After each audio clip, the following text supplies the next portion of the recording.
Hello everyone and welcome back to the channel. I know it's been a while, judging from the size of this stack, since I've actually done a pickups video. This is the first pickups video of the year, so this is everything that's came out that I've gotten since the last one, which I don't remember exactly when it was that I did it, but I know it's obviously has been a while. So I got quite a stack of games here. So I'm really anxious and excited to share them all with you. And so without further ado, we're going to hop right into the video. First one that I actually got from Limited Run Games. This is Front Mission 2. And this is actually it's a remake actually from the 1997 game that actually only came out in Japan, and it is a tactical RPG. It features grid-based battles, and it's turn-based combat with customizable mechs and with improved 3D graphics for it. And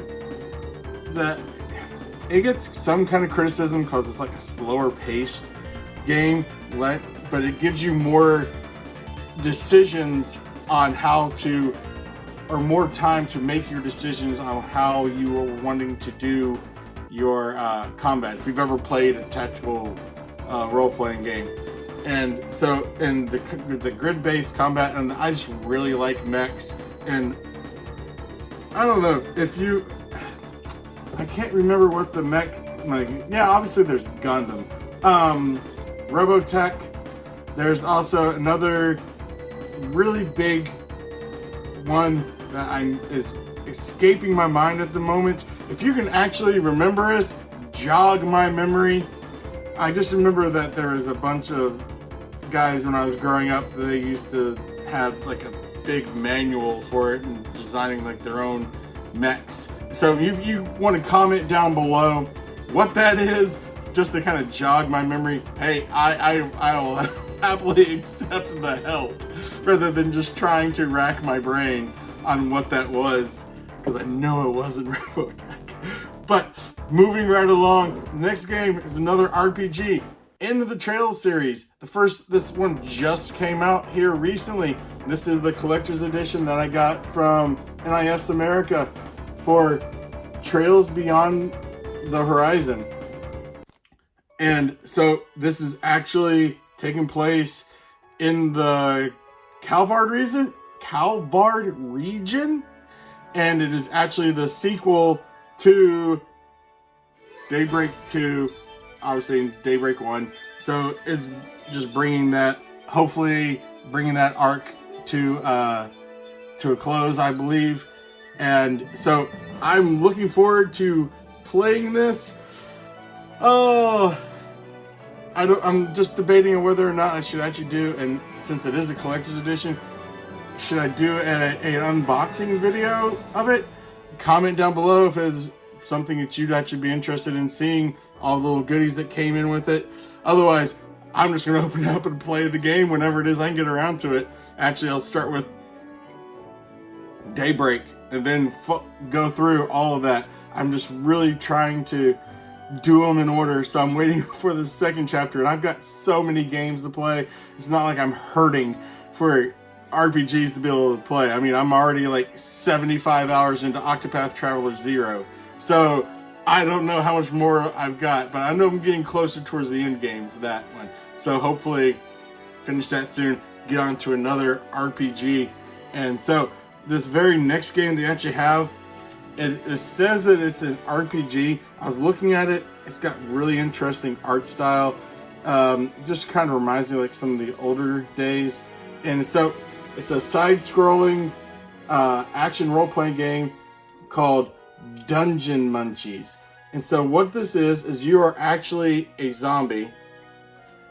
And so you're going around and with the action combat style of fighting monsters. As you fight monsters, you collect ingredients and parts from various things that you use to craft your equipment and to eat, or actually to cook different recipes that you then eat.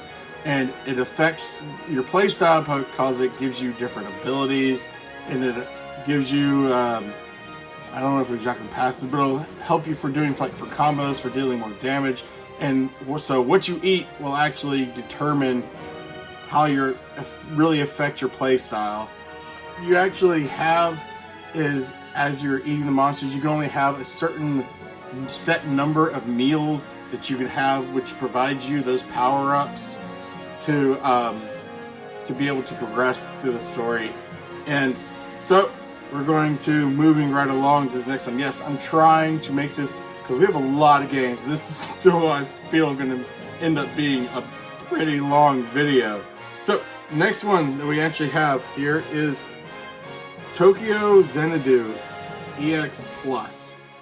Now, I'm not even sure if you're actually supposed to pronounce the EX, almost like the Tokyo Mirage Sessions, where there's that FE sharp. But, so this is an action RPG from Nihon Falcom, and it's actually a blend of kind of like Persona and the Ys games, because it is an action RPG, and you have it where you can actually swap out between your characters, kind of like fast-paced, on the fly.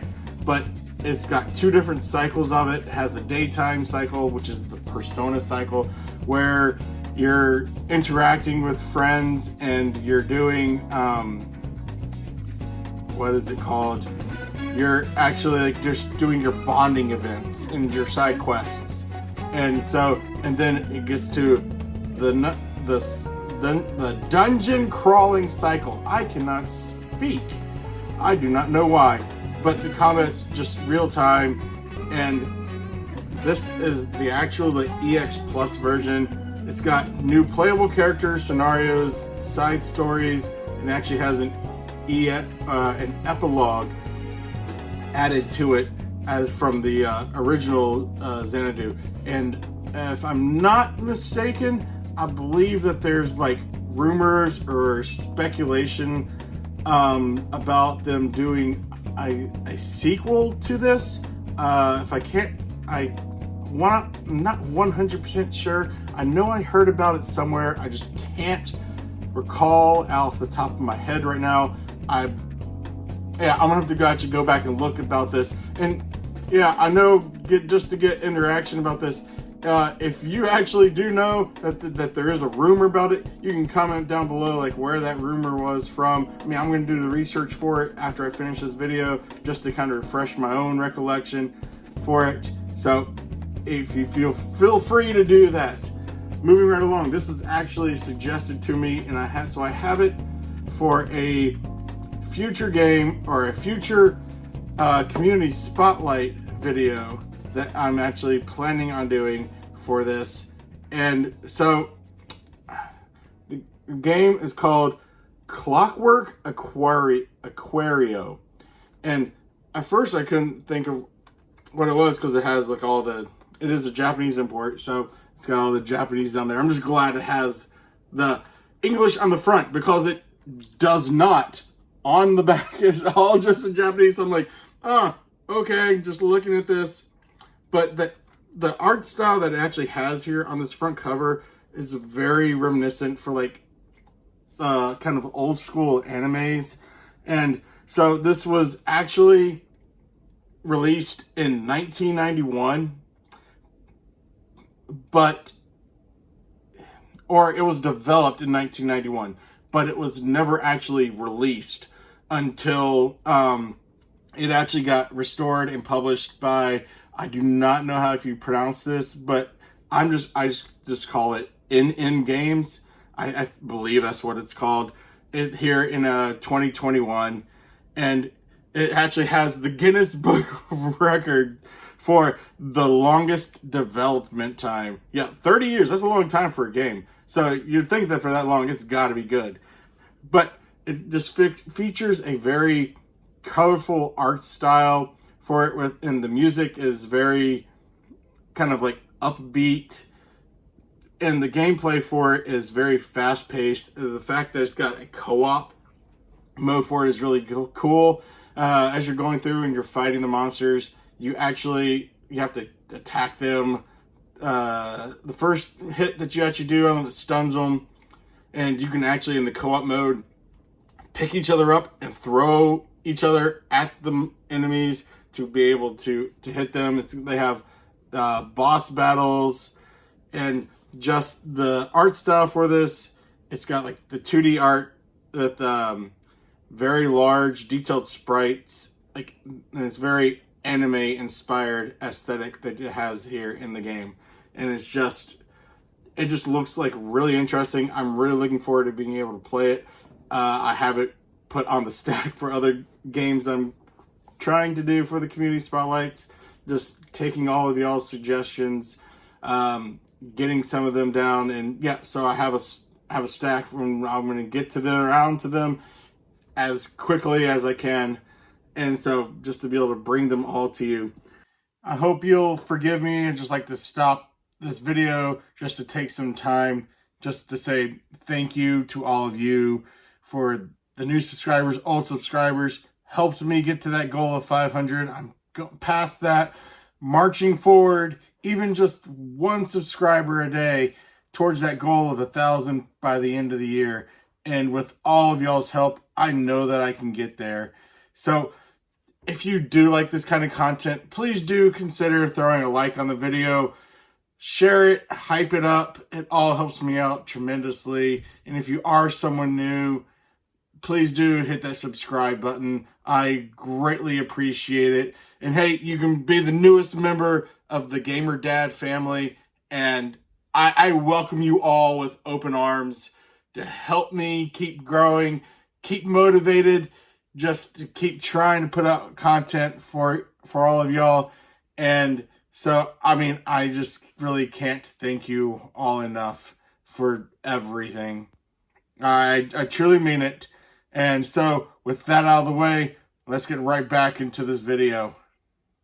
So, this next game that I actually have here is called Doom Sweeper Rapid Fire Edition. I always forget the Rapid Fire Edition. And so, the art style for the box doesn't do anything justice for what the game actually is.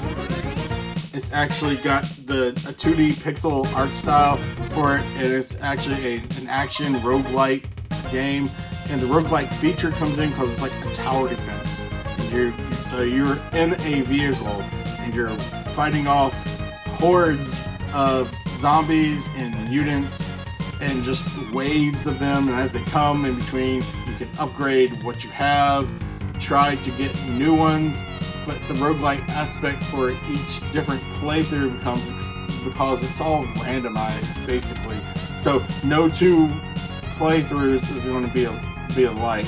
And so you just keep fighting off the zombies, trying to make it as long as you can until you're eventually overrun, and then you start all over from square one, which is the roguelike.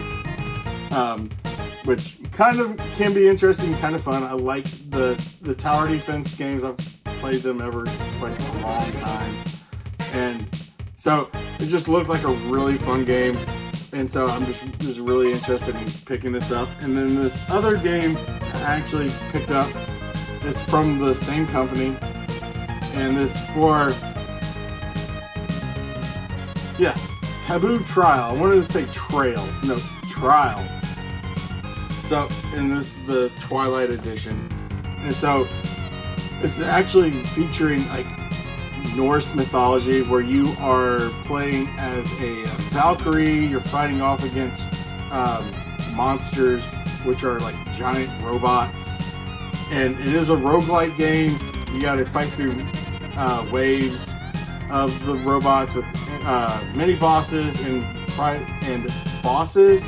You try to as you survive, you get upgrades and power-ups for your skills, and when you defeat it, you go back to the beginning. And so, but the action itself is for the gameplay. It's 3D action. You're focused on weapons and then your skill combinations. And so, and you just enhance these for every single run.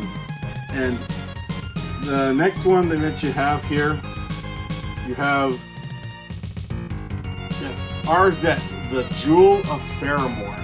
And this was actually got this off of, it is a limited run game, but I got that off of DGP, and it is actually a 2D action adventure platformer, and it's seen as a spiritual successor to the CDI Zelda games.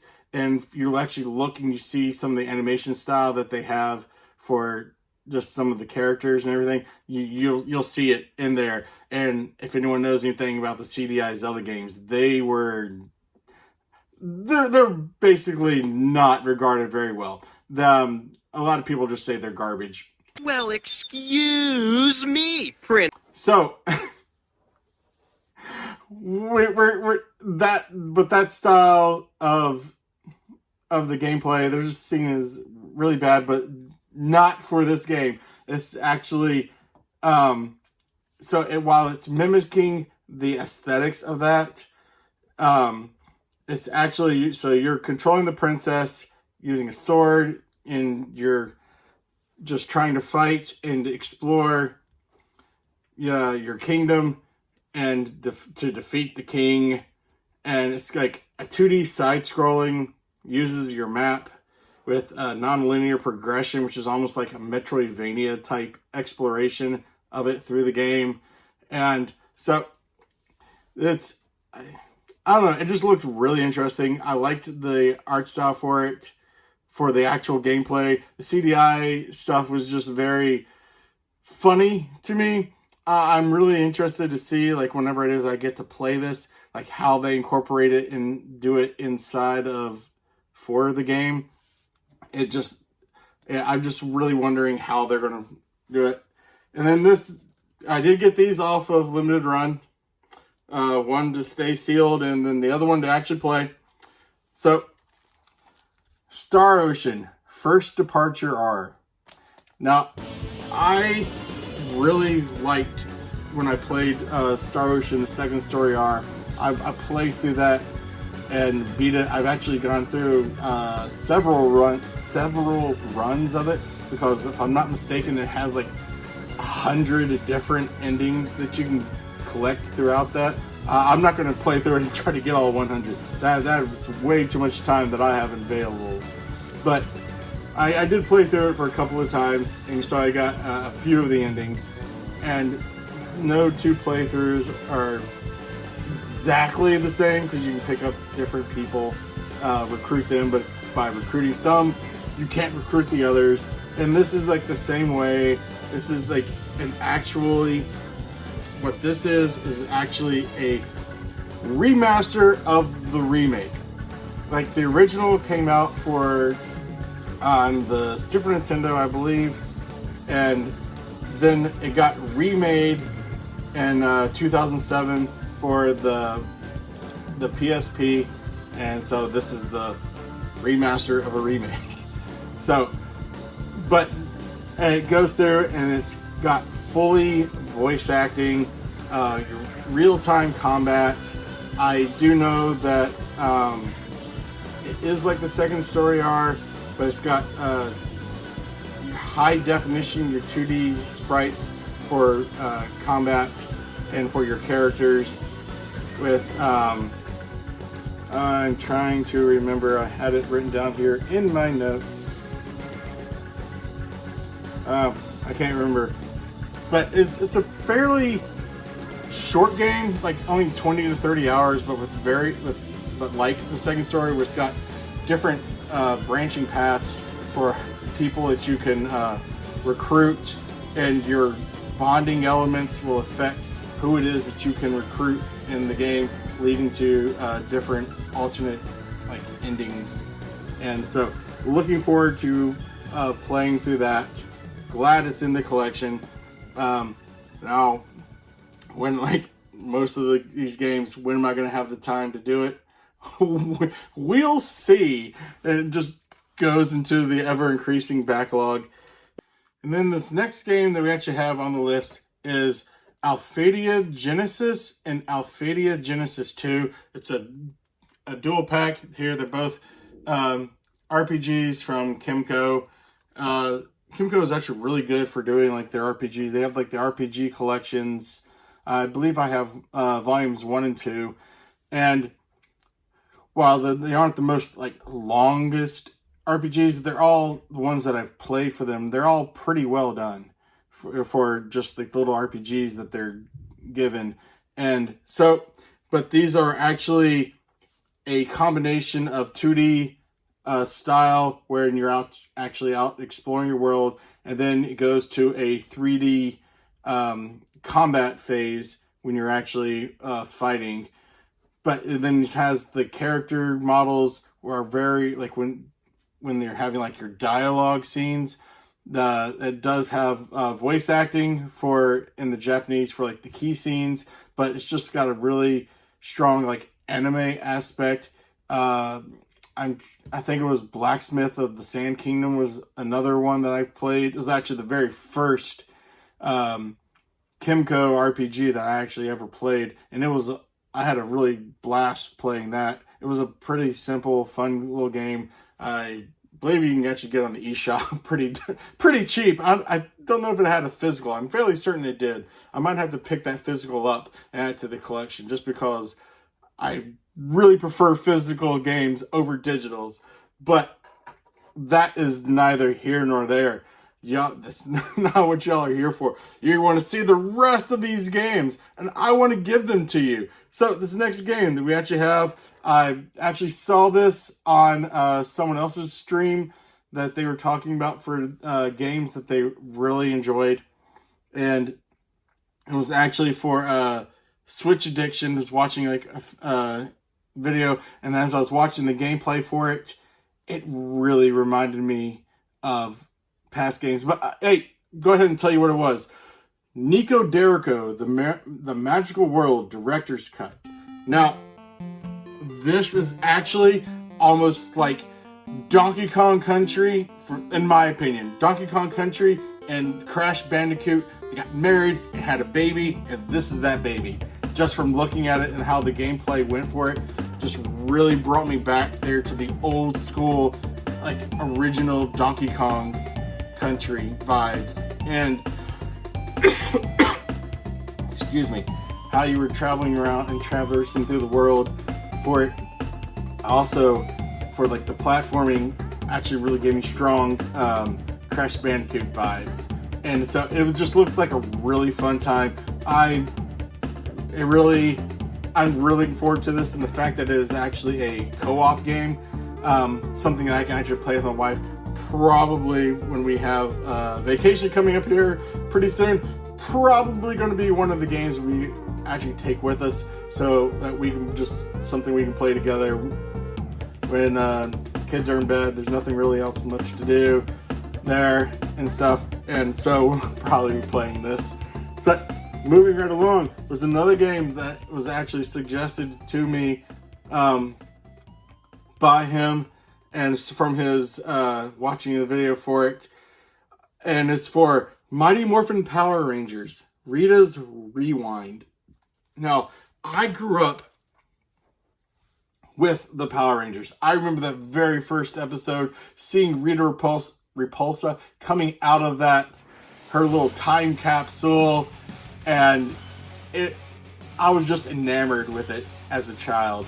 And so, and playing all these games like this, because it is actually not just a side-scrolling beat 'em up like the game actually plays like, but it's got actually other levels, like where you're driving vehicles. There's like a Megazord battle, and it's all these different features, which is just keeps the gameplay for it, I feel, very it keeps it intriguing. I don't want to keep saying interesting because I know I say that a lot, but it's just like that's my go-to word for whenever I find something. But is going through, and it actually is a co-op with up to, I believe it has up to 5 players. Yes, up to 5 players for the side-scrolling beat 'em up sides, which are always a fun time. I mean, obviously, I grew up playing like the Teenage Mutant Ninja Turtles side scroller, Double Dragon, and those games and stuff. And so I'm really looking forward to being able to play this, bring back all those nostalgia factors, playing the Power Rangers, and thwarting Rita again, just like how they did in the TV shows. Which, is it still going on? I mean, good lord, I know it went on for like ever, all these different iterations. So, but moving right along, this next game we actually have, I picked this up because we played it digitally with me and my wife, and the kids are having fun playing it. But so we have here Moving Out. And in researching this, I found out there's a Moving Out 2, which I might have to go through and get because we just had a lot of fun playing this game. It's very fun and quirky as you're basically moving out. You are a technician, and I have to read you what they are actually called because when you hear it, you'll understand. So bear with me for a second. They are furniture arrangement relocation technicians. Yes, the acronym is FART. But while that is humorous in its own right, what is funny about this is that you're actually working together. It is physics based, so you have a truck and you have a certain number of objects inside of wherever it is that you're moving out from, and so you have to take all these objects, move them from the house, and put them into, get them to all fit inside the truck. And there is a time limit if you really want to try and get it done as quickly as possible, or you can just be as like a casual mode if you really don't care about that. But it's just a fun time. The characters themselves are very funny, and the fact that you can go through while you're carrying something, you can throw. This is what my girls found just really funny, was that they could break down the doors and jump through windows to try and get objects out of the house quicker. That was how they enjoyed looking out for. And so this next game I actually have picked this up for Digimon Survive. Now, I'm not gonna lie to y'all and say, oh yeah, I was really looking for this game. I knew absolutely nothing about this game. I know what Digimon are because I remember when it first came out. And so I actually just picked this up because it was actually part of the buy two, get one free. So I had to find another game that was equal price as the other two games that I was picking up. So this was my free game. And so it is actually a visual novel type game, but there are actually aspects of it where it turns into a tactical turn-based grid battle, and it's during all your decisions and how these battles play out, and it all affects how like the Digimon evolve and how you go through and you actually survive. But the story itself is like a very dark theme.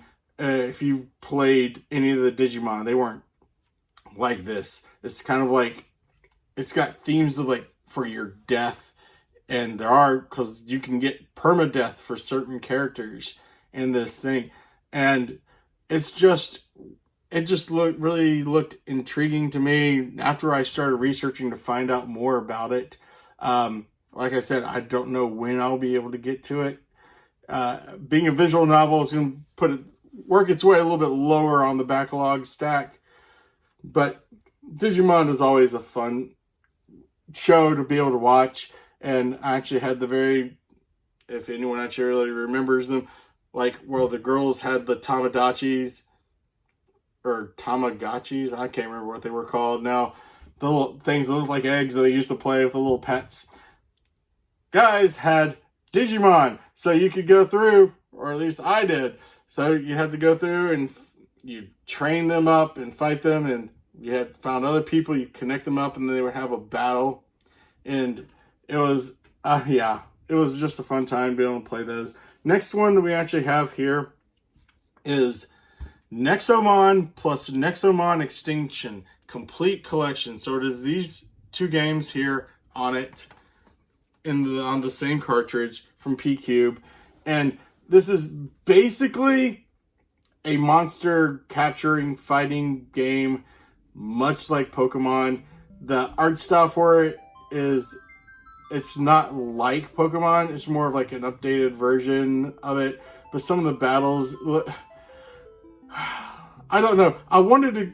A part of me wanted to call it like Temu or Kmart Pokemon, because it's not like, it's because it's not Pokemon, but the exploration and the art style for it still looked pretty good and looks like a fun time. There's tons of monsters to be able to collect. I believe in the one of these there's like over 350, which that in itself is that's just a lot of monsters. I mean, yeah, I mean, it's pretty much on par with most of your Pokemon games, probably a little bit more. So I think they're like around 300 is like most of your Pokemon games, but still, it looks like a really fun time. It's got more of a mature theme than your Pokemon games, but still, just, I mean, if you are looking for a Pokemon-like game to be able to play, then I guess I could probably suggest this to you just from what it looked like. I have not been able to play it. Now, this next one I actually have here is, so this is called Heart of Crown, and I actually did get that off of for VGP, and this is actually a fantasy deck building card game in which you are, it can be co-op, but so you pick a princess who's not, you're going to nominate them to become to get to the crown. And so it actually reminds me because you're getting resources, trying to win over supporters, which give you points, and the first person to get to 20 points actually wins the succession. And so it actually kind of, the aspect of it reminds me kind of like a blend for like the resource gathering, reminds me of like Settlers of Catan, and then for trying to actually fighting the other princesses to try to get to the first person to get to 20 points actually reminds me of another card game that I used to play a lot when I had friends. Was for Munchkin. I don't know if anyone actually knows about that game or if they ever played it. If you have, hey, comment down below, say, hey, I used to play that. And yeah, it's been a hot minute since I've actually ever played that game in a while.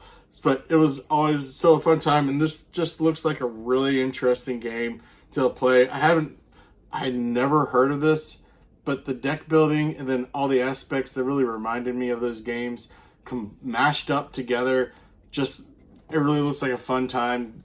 And so this final game, actually, I picked this one off of VGP as well, for The Messenger.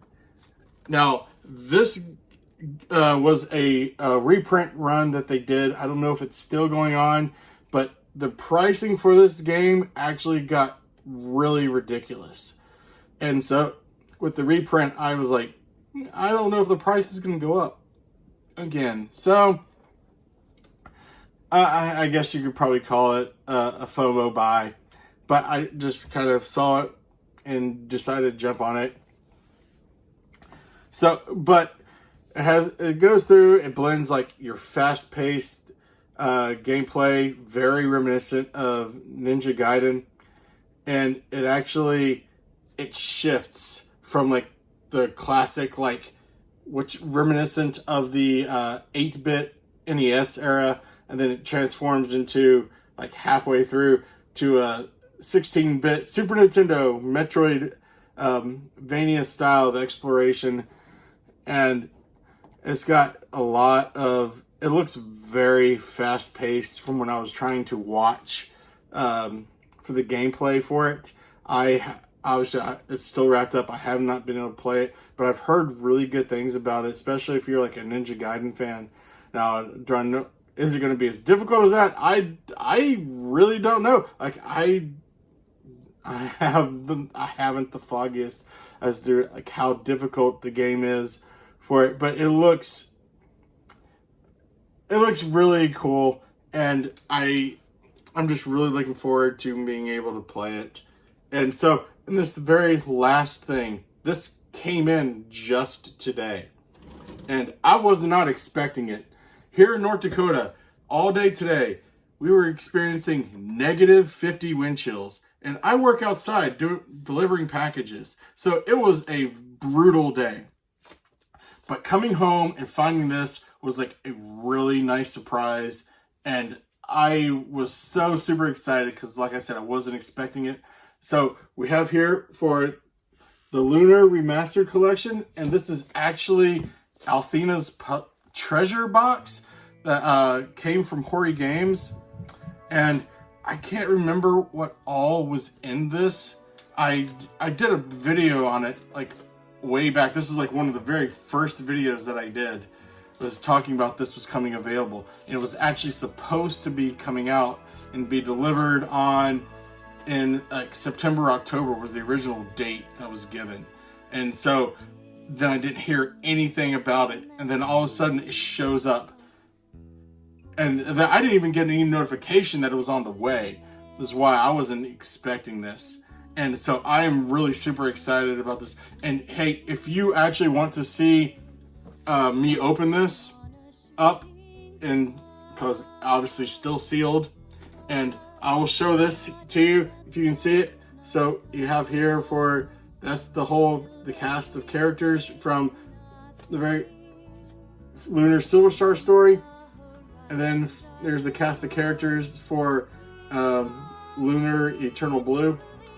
And so if you actually want to see this as a video for me opening this, comment down below that you want to see what all is in it, and I will hold off on opening this up until I can find time and make a video for it for all of y'all, whoever is interested in it.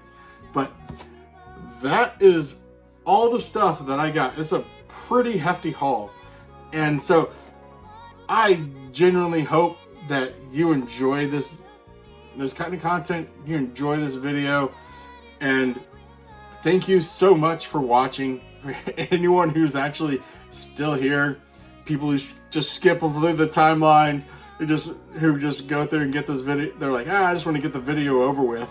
But I will include all the timestamps still. It seems like it's helping. People enjoy them. And so, just thank you all again for everything. And so, I hope you enjoy watching this video as much as I enjoy making it and just talking about all the games that I've picked up and excited about being able to play them. And if any of these games are in your collection, if you've played them, comment down below if you liked them. If you didn't, maybe just watching it might put them on your radar for something you might want to pick up. Hey, you can comment down below. What's your favorite game in here from everything that you're most interested in? I'd be interested to go through and find out about that. And just so, I hope you all have a great night, because it is night now. It might be a daytime when you're watching this. Who knows? But God bless you all. I'll see you all next time.